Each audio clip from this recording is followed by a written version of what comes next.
En Inde, on vous propose encore maintenant des massages de réflexologie plantaire, et puis en Chine également. Mais actuellement, on n'a rien recréé, on ne fait que redécouvrir ce qui a été créé depuis très longtemps. Et le but de la réflexologie, c'est de découvrir à distance un organe malade, un système en déficit, un problème vertébral, et d'y remédier. Mais même si ça est intéressant, il faut savoir que la réflexologie repose sur 3 critères. 1. La relaxation. 2. L'antistress. 3. Relancer un organe. Et 4. Comprendre pourquoi l'organe est malade. Et ça, c'est important de considérer tous ces axes.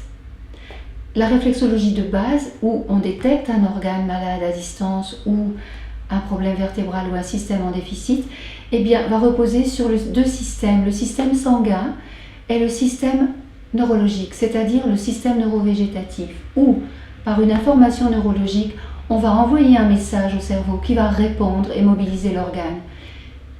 Ensuite, vous avez le système circulatoire, où système neurologique et circulatoire sont concomitants, d'où la douleur. Quand vous appuyez sur une terminaison vasculaire, vous avez des dépôts cristallins. Et cette douleur est induite par la pression contre le système neurologique. Ça, c'est important. Et puis ensuite, vous avez toute la réflexologie que j'appellerais moi avancée, où on va comprendre pourquoi l'organe est malade. Mais si on en reste à la réflexologie de base, le but est de relaxer, de détendre la personne et aussi d'aider le corps physique, parce qu'on ne peut pas aller au conflit si la personne n'a pas réglé son problème. D'où le motif de la consultation. Voilà. Par le massage en réflexologie, on induit un organe, c'est-à-dire que quand vous faites votre protocole et que vous déclenchez une douleur, par la voie sensitive, vous envoyez une information au cerveau qui, lui, va répondre par les voies motrices et mobiliser l'organe pour le régénérer. Ensuite, par votre appui au niveau du pied, vous avez sa projection circulatoire à distance. Et bien sûr, quand un organe est paresseux, dans sa partie la plus éloignée, donc le pied, vous allez avoir des dépôts cristallins, d'où la douleur. Et par votre massage, vous allez libérer ces cristaux et vous avez une deuxième action par la voie sanguine de régénération à distance en débloquant ces cristaux au niveau du pied.